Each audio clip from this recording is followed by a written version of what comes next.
Hi everyone, it's Michelle. Welcome back. So today I thought I would do a quick sort of first impressions or what I think about some eye palettes that I got for as gifts during the holidays. One of them I actually purchased myself, and I have talked about it being a favorite already, and it is the Tartlet in Bloom palette.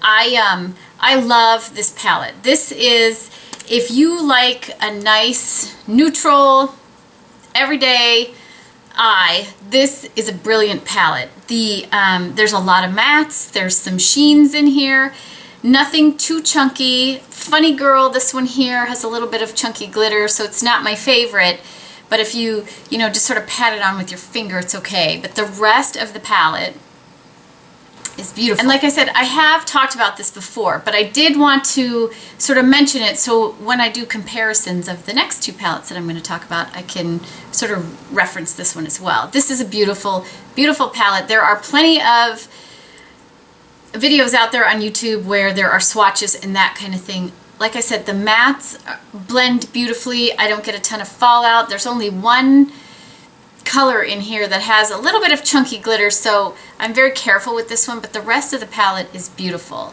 Beautiful. Okay, so I got a couple other palettes as gifts during the holidays, so I thought I would talk about them because I haven't spoken of them before, but a lot of people have. One of them a lot of people have, and it is the Urban Decay Gwen Stefani palette. So I did receive this as a gift during the holidays, and it is a 15 pan shadow palette, right? 1, 2, 3. Yep, 15 eyeshadows. There are a mix of mattes and satins in here, and a couple that have a little bit of micro glitter in them. The packaging of the palette is very nice. It's nice and thick and hard, so you could travel with it. It has a very large mirror here that is very, very usable. I like that it lays flat because that's how I work when I'm doing my shadows, and you can just hold it up if you want to. A lot of people don't like that. This does not stay up. I think it would stay up. It'll stay up if you put it down on a vanity, but if you're holding it, it's not going to stay up. This again is a beautiful neutral eye palette. There are, let's see, 1, 2, 3, 4, 5, 6-ish. 1, 2, 3, 5 mattes, I would say. A couple of the shadows. There's a couple that are really like light satins, and then there's some more shimmery tones. And again, there's a beautiful range of neutral everyday looks in here. Plus there are a couple shadows that give you a pop of color, like this yellowish gold, the blue, and the brighter pink. These are shadows I might not use as often. So, and then this dark gray is one of the satins. It's pretty.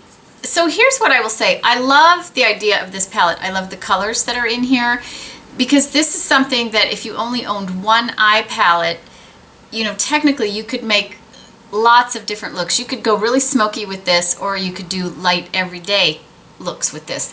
What I will say about this is I'm kind of surprised at the pigmentation of some of these shadows. So for me, the matte, so these 3 mattes in the center are really nice for, using as transition shades and crease shades and that kind of thing. This is a beautiful dark brown red. It's great for darkening up the outer V of your eye. I am wearing this palette today, actually. But what I will say is, for example, when I put on any of these, sort of satiny, shimmery lid shades, they all sort of look the same to me, and they all look very much skin toned to me. So it looks like you have just a slight sheen on your lid, which is great for every day. But sometimes, I want a little more than that. And so I've been a little bit underwhelmed maybe by the pigmentation of some of these colors. So, but that being said, this makes this, like I said, a very usable palette for every day, because you're never going to look over the top. But for me, like if you really wanted to have a wow eye, I'm not sure this is the palette I would reach for. And this was pretty expensive. I think I'll put the price here. I think they're $58.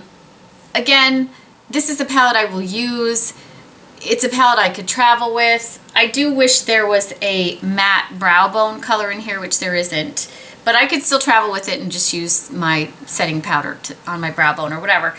But I just wish, I wish some of the satiny colors had more wow to them, is I guess what I would say about this.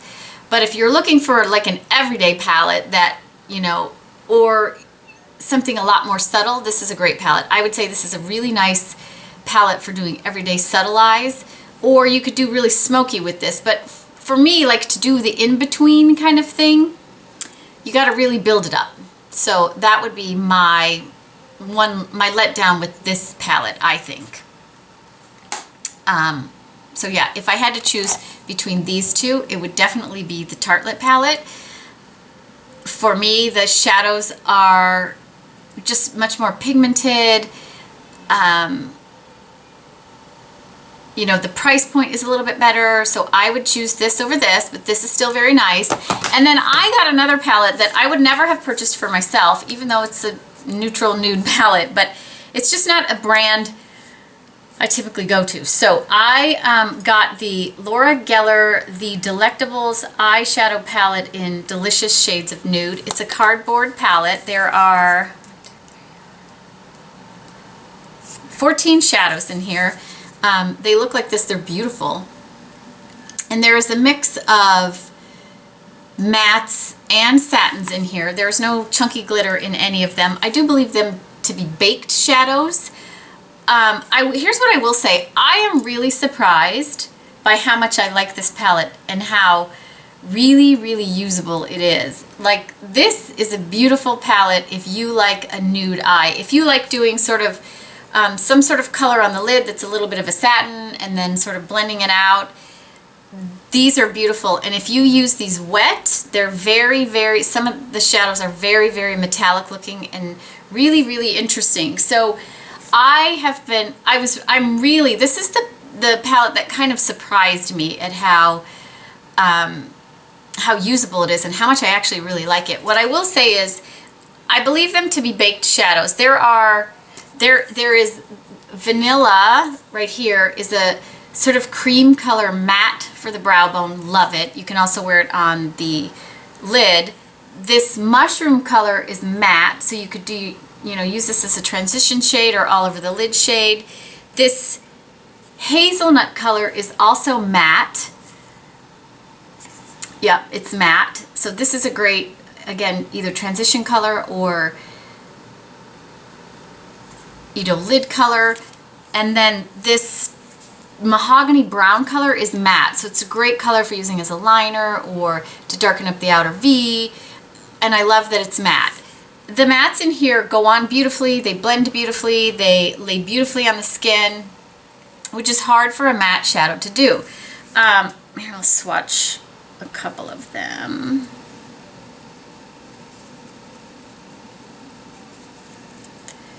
So here's the dark one that is called Mahogany, and then here is Hazelnut. You can see, yeah, they're definitely matte.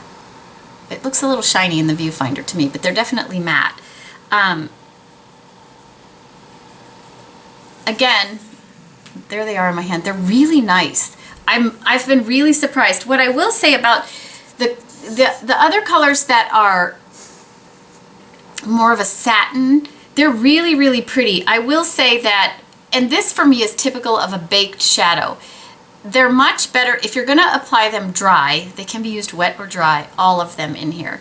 If you're going to apply them dry, you get more out of them if you apply them with your finger and then just blend them out with a brush, you know, versus if you're going to use them wet, then a brush is perfect. But here's some of my favorites. Honey, Sunrise, Raisin, Vintage.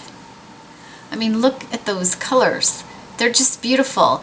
And they lay beautifully on the lid. There's no like glitter in them, so you don't have glittery fallout.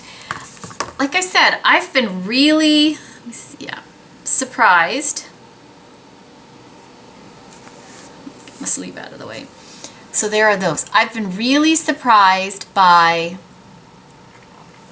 how usable this palette is and how pretty it is. And some of these greens right here, wow, they're beautiful. So I wanted to mention this because this is not a brand I typically would look at. I don't know how much this was. I want to say maybe $45. So similar to the Tartlet palette. And you get 14, you know, nice size eyeshadows in here. It has a tiny little mirror on it, so I'm not sure. I haven't taken the plastic off of it. Wouldn't be that good for doing your makeup for travel, but again, big selection of colors if you wanted to travel with it. There's enough matte and sheen in here. I think that you could do pretty much anything you wanted. Did it come with a brush or a liner? I think it came with a brush that I didn't save. I'm pretty sure it was a brush. But I really like the palette, so I thought I would talk about it in case you're like me and this wouldn't be a brand you would look at. I really like this. Yeah, the colors are so many of these satiny colors. I would just put them on my lid, blend them out a little bit, put some liner and mascara on, and I'd be done. Because they're so beautiful. I mean, the colors, I don't know if you can tell because I don't have the best lighting today because it's cloudy. They are stunning. So I wanted to talk about this too. I would have a hard time choosing between these two, to be perfectly honest with you. That's how much I like this. I will say this gives you a little bit more option in the matte colors, a few more options in the mattes, but this gives you more colors to play with on the lid with all the different sort of peachy and bronzy and then greens, which you wouldn't get in here. So to me, these two would be a really hard decision, and I believe the price point is almost the same for both of them, so it would be hard for me to choose. I really am surprised by this Laura Geller palette. Love it. And there was two of them. I think there's another one that's more cool toned than this one, but I really, really do love this. So that's what I wanted to share with you today. Hopefully you found this helpful. Share with us in the comments if you own any of these and what your thoughts are on them. I've seen a lot of differing reviews on the Gwen Stefani palette. I will say I like it. It's very usable. I just wish some of the shimmery shades had more pigmentation without having to either lay a base down or build them up, because I get beautiful pigmentation out of these and the Tartlet as well. So for the price point, I would like this to be a little more pigmented than it is. So that is it for today. I hope everybody's having a fantastic day, and I will talk to you all again soon.